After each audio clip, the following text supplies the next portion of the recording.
Hello and welcome to Aging Matters. This is a show that's provided by and sponsored by the Berks County Area Agency on Aging. My name is Ann Bartlett. I'm the Public Advocacy and Outreach Manager for the agency. I'd like to welcome our guest today, Mary Deshong-VanEtten, and she is the Vice President of Corporate Security for Tompkins Community Bank. So thank you, Mary, for taking the time out of your schedule to share some important information with us. We're going to talk a little bit about mainly financial exploitation of individuals and various entities and ways that people do that, and also a little bit about how we can protect ourselves and how we can work with our banking institutions to secure our funds and hopefully not fall prey, and if we do, how to contact them. So thank you, Mary, for being here. Appreciate it. Well, thank you very much for inviting me. So let's start out. I know that there's a lot we could talk about today, but I think one of the things that we can start with is that there are some common scams, I'm going to say, out there, first of all. Unfortunately, they continue all the time. The scammers get better and better, but we have some ongoing year-round scams, and then also some that are more seasonal. So let's first talk about some scams that happen anytime to anybody that are really focused more on our funds, loss of our finances because of the scam. So can you start with telling us about those? Sure.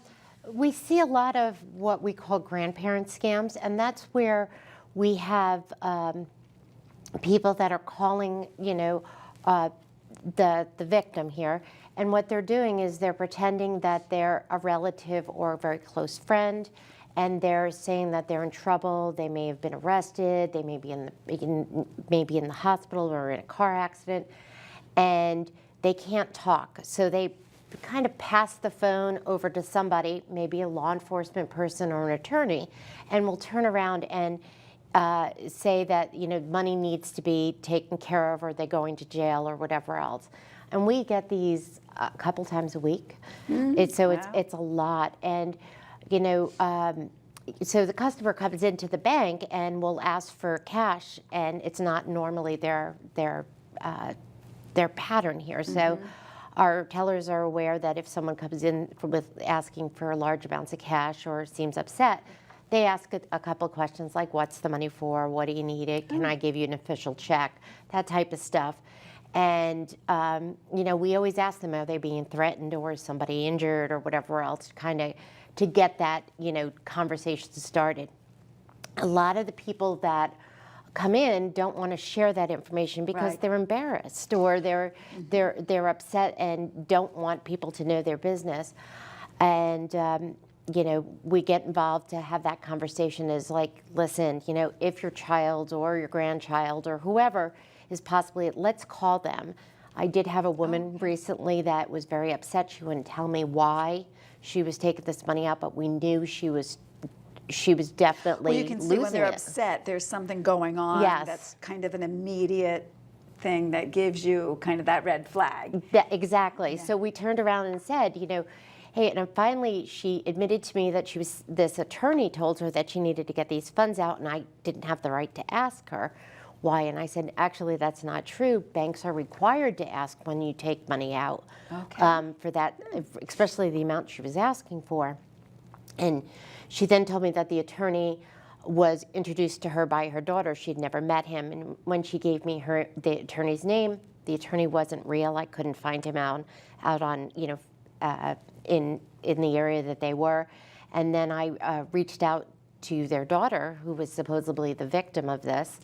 And she said, you're not going to reach her, she's in jail. So she finally told me what was going on. And I said, well, let me just call her in case. And I got the daughter on the line, and the woman was very, very appreciative afterwards because her daughter said, no, Mom, this is a scam, I'm perfectly fine. So, doing that extra step of verification, if someone calls you and tells you that they need money or whatever else, call them on a known number that you know.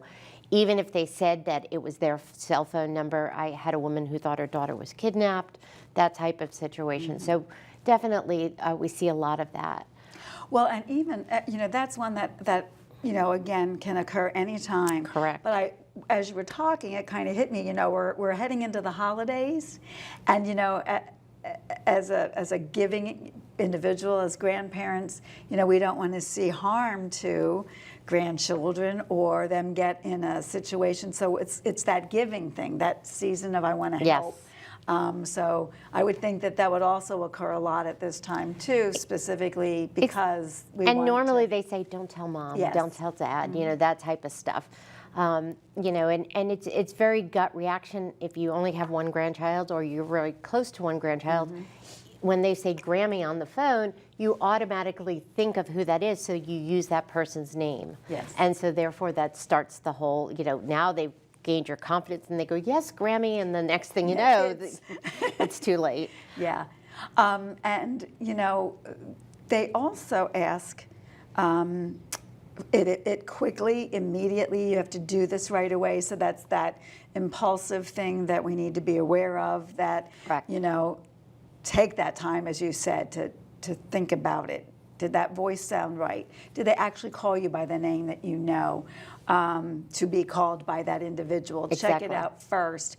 But, we're so, I think in our community, finances is that questionable. I don't want people to know. Maybe the older adult doesn't want the children to know what they have or what they don't have. So we're very quiet about our finances. So I'm glad to hear that when the banking institutions see a change in that pattern or a drastic change, but also we're able to identify someone who's very upset. It could be for, a really interesting or rational, reasonable concern, that they're going through a situation, but maybe not. And Exactly, and a lot of people nice. will tell us it's none of our business, and Yeah. we try to explain to us that, the government requires us to ask questions. They require us to make sure we know what our customer is doing. It's not because we want to know the Yeah. details of your life. We're just want to make sure that it's not for some criminal activity that you may not realize that you're involved in. And I think we also know from those kinds of things that it tends to grow from there. It does. Tends to keep going, not just that one payment. So I'm going to switch because I hear a lot about continuing types of payments with like the romance scams or relationship kinds of things. Right. Us as older adults, we want to go out there, but sometimes everybody's moving towards the computer and to the Facebook and the Twitter and all that other stuff. And you need to be real careful when somebody out of the blue says, hi, how are you? What are you doing today? And you don't even know this person. These are the ones that you should ignore. You don't know that person. You have no idea what it is. You're going out on a dating site. You want to be able to meet that dating person right away. You want to, you could talk a couple of times, but they've got to be in your area. They've got to be someone that you could actually touch, yeah. have a cup of coffee with, whatever. Because if you don't do that and you never met that person, whatever they're telling you, they could say that they're, a 60-year-old woman with, long blonde hair and, does this, and it could be a guy that's living in Texas, smoking a cigarette. Who knows, And what are kinds of the things that they ask for? How can we be scammed financially through that? Well, sometimes it could take a very short period of time. Sometimes I've had people that have talked to this person for 3 years before they ask for money. So they feel secure, and then all of a sudden there's an issue. And they're usually asking because maybe they lost their job, or they need to pay for a hospital bill for a child, or something like that. So they're asking for that information. They may want to load a piece of software on your computer so that you guys could talk privately. And here they take over your computer and get into your finances. So it's really important to realize that if you have not met that person, truly met that person, not that you met that person 20 years ago and they're pretending to be that person, you want to meet them again, make sure you know who you're talking to. And be careful of anybody who asks you to, they send you a check for more money than what, hey, I'm going to help you out. I'm going to send you $500 for your rent. And you say, thanks, I really need that money. And the next thing you know, they send you a $5,000 check and say, send $4,500 back. You get to keep the $500, but when that check gets returned, you're on the hook for the whole $5,000. So that's really concerning. Okay, good. The other thing that you said was about, you know, I think it clicked to me on like online banking. If we're checking accounts, because you said about access to their, you know, they can do some things to get access to your personal accounts and information if they ask for that. So I'm thinking, okay, so if I'm doing online banking, is there any way they can infiltrate that, or how can I protect myself if I'm doing online banking? Online banking is a great tool as long as you adhere to the security features that the bank puts in. So at Tompkins, we have a two-factor authentication. So I have a username, I have a password, and then when I hit the enter button, it sends me a code to my phone. So now that phone is in my possession. So there's 3 things that are required. So if someone hacks into your banking, they may have your username and they may have your password, but they don't have that two-factor authentication unless they got into your phone as well. Okay. So it's important to do that. If you get a code and you didn't get one to online banking, to notify them immediately. It's great and very important to look at your account more often than just the once a month. It's important to make sure that you are verifying the charges. The faster you notify us of a potential fraud, the quicker we can stop it and prevent other losses. So if you all of a sudden get a two-factor authentication, but you don't tell us that there was a problem and somebody, you know, sends out money, yes, you may get your money back, but the issue is that it could take longer than what you really want to. You know, you want your money back instantaneously, and banks need time to investigate. Okay. One of the other things, going back to the scams, I was thinking seasonally too, approaching again the holidays, and there are certain things like right now, it's not the holiday, but like there's some Medicare open enrollment programs. So sometimes the scammers are calling to say you haven't enrolled yet, you haven't made your changes or whatever, and they're trying to get that information, your Medicare number or your Social Security number or something like that, that we need to be wise about.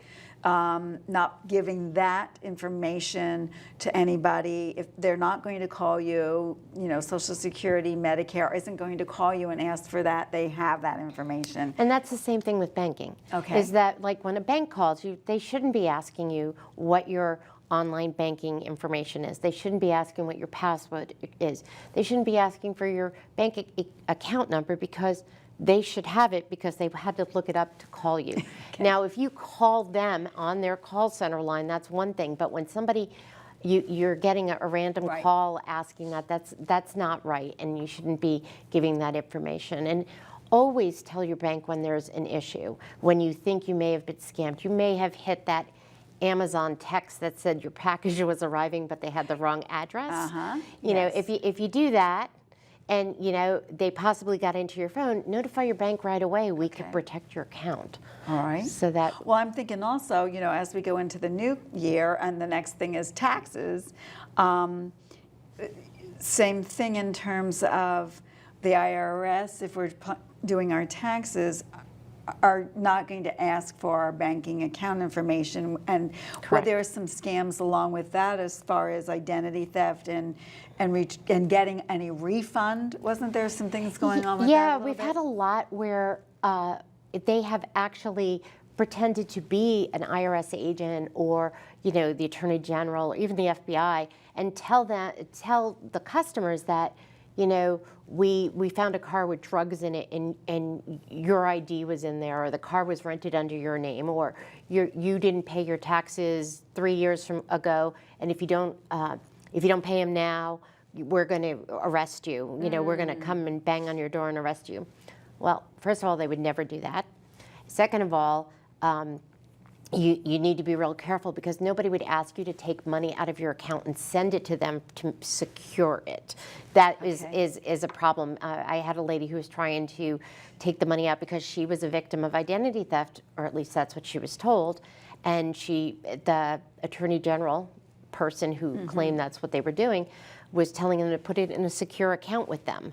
And here she was sending it out to a Bitcoin place, you know. And Bitcoin is something that, you know,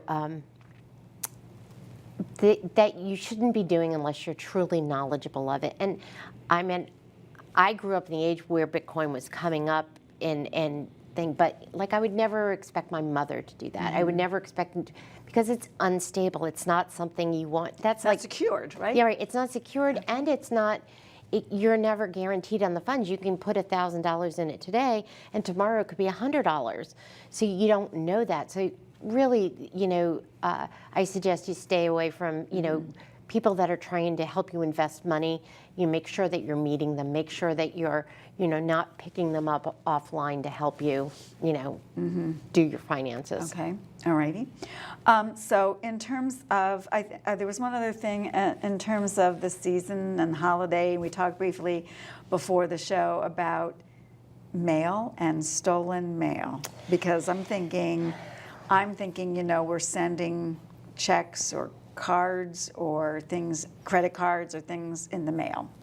Yes. There are problems with the mail recently. It's been an issue that we've been seeing on the rise. And it's not just the holiday mail, but the regular mail as well, like your electric bill or your gas bill or whatever. If you write a check and you send it out, you know, don't put it at your mailbox.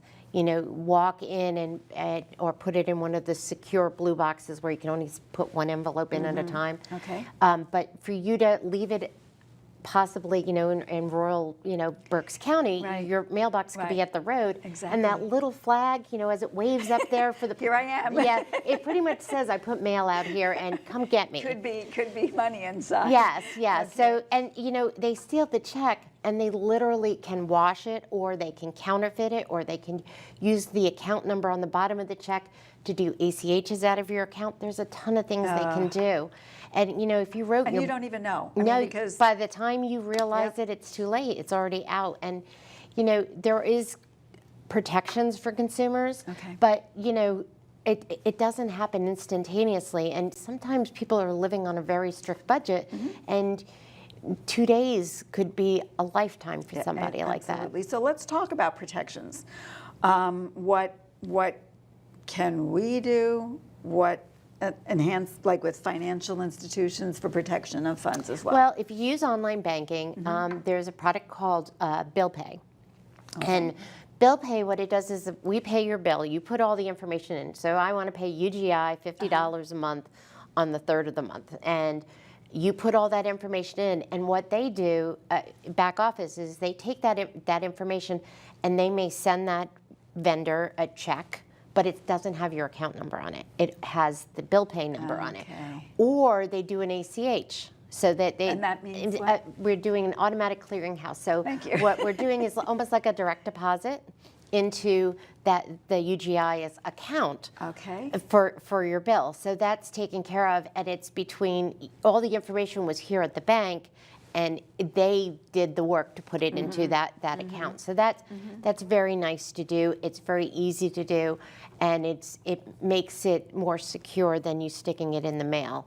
And can somebody arrange that by going into their own bank, calling their bank? Is it an easy process? Yeah, it's an easy process, and if you don't understand how to do it, you can always call a call center. We have, I know, staff that will actually walk somebody through that process. There's also ways that you could do automatic payments, like for your mortgage. You can go, again, through online banking and do it, or you could do it through the bank that your mortgage is at, and they'll just pull the money on a specific day. So that works out really nice. And that's pretty safe and secure. Yes, yeah, it is, because it's a bank-to-bank transfer, so it's very secure. No one else is going to see that information. It's going to go through the banking process, and it's going to be very, very secure. Okay. let me see. The other thing about, making sure you have your two-factor authentication, make sure that you're checking your account. You could set up alerts on online banking. So if your account goes below $500 maybe, and you know that you never go under 500, it would flag and send you a text and say, hey, your account's under $500. So that's nice to know, because then you would know, okay, why is it? Yeah. Did I forget to write a check or something else? Yeah. So. Okay, all righty. And so then so if we think that something's off, there's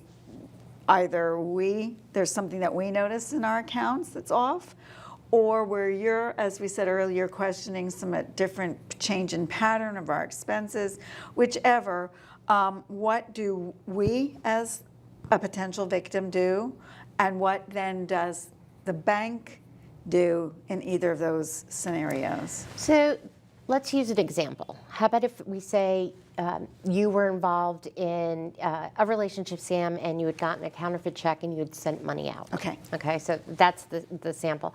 So we're going to notice that that check's going to return. Okay, so we're going to reach out to you. And what we're looking for is, why did you get this check? And as long as you're honest with the bank and explain what's going on and listen to what the bank's saying, because of course, you're thinking, maybe I know everything, I've talked to this person for years or whatever else. We can say, they wouldn't do that to me. Exactly, they love me. They're Yes. they're gonna come and marry me. Yes. That type of situation. Then you need to listen to what the bank has to say, give them the information, and they can actually do some research. Like we do research based on, they told me. I had one lady who thought she was talking to an Air Force general. And he had a Facebook page. It was there, and it was his pictures, but they had literally copied it. And I said, oh, well, he has 6 Facebook pages, and they all have the same pictures, and here they were running different scams off this thing. And, so we helped identify what the problem was. We can work out a payment plan, or we can, possibly if you sent money, maybe you sent a check out to somebody else for them, we could stop that check. We could possibly do, get money back for you. So we try really hard to make sure that our customers are taken care of and that they don't lose any money. Well, and the good thing with that is, as I mentioned real briefly earlier, was that then it usually tends to continue, sent money out. And then, as you said, somebody needs help with the hospital bill, or somebody needs some help with the flight so they can come and visit you. Yes. And it just seems to continue to be asked for more and more money. Exactly, and they can wipe you out in a Yes. very short period of time. I mean, I've had customers that have lost like $500,000 over a very short period of time. Yeah, we fall easy. So it is a crime, so we report it To the also police. to the police? Yes. And can you help do that, or you're kind of, or at least reinforce to them that we do reinforce. We reinforce that. I can't make you file a police report, but I can tell you that I'm concerned, and I think you need to file a police report. Sometimes the police can do more than I can do, because I'm not a law enforcement agency. So if the check went to another bank, they could get information on who got that check. And 9 times out of 10, the person you sent the money to is what we call a money mule. And what that person does is accept the money from you and then sends it someplace else. So they may be a victim of a scam as well. So, but we need to connect all the pieces. Right, and you may not be able to do that. It's the law enforcement can do that. Yes. So we have a couple minutes left. If out of all of this whole topic, what would you summarize some key things that we should be looking out for, key things that we should do or don't do? Clearly one of those is talk to our bank. Right, we're here to help you. Share that problem with them. We're not looking to know your business, but at the same time, sometimes sharing it gives us a better perspective of what we can do to assist you. And we do have privacy guidelines, so we're not going to be sharing your information with anybody else. And just be careful and wary. If you get something, I'm in security, and my mom's fallen for the warranty scam like 3 times so far, because she keeps thinking that her warranty is going to Okay. expire. Yes, So yes. just kind of use that. Use your family members. Your family members are somebody who trusts and love you and whatever else, and they want to assist you. They don't want you to fall victim. So ask them what they think. But Or a trusted friend, somebody that you can confide in. right, That will help. exactly.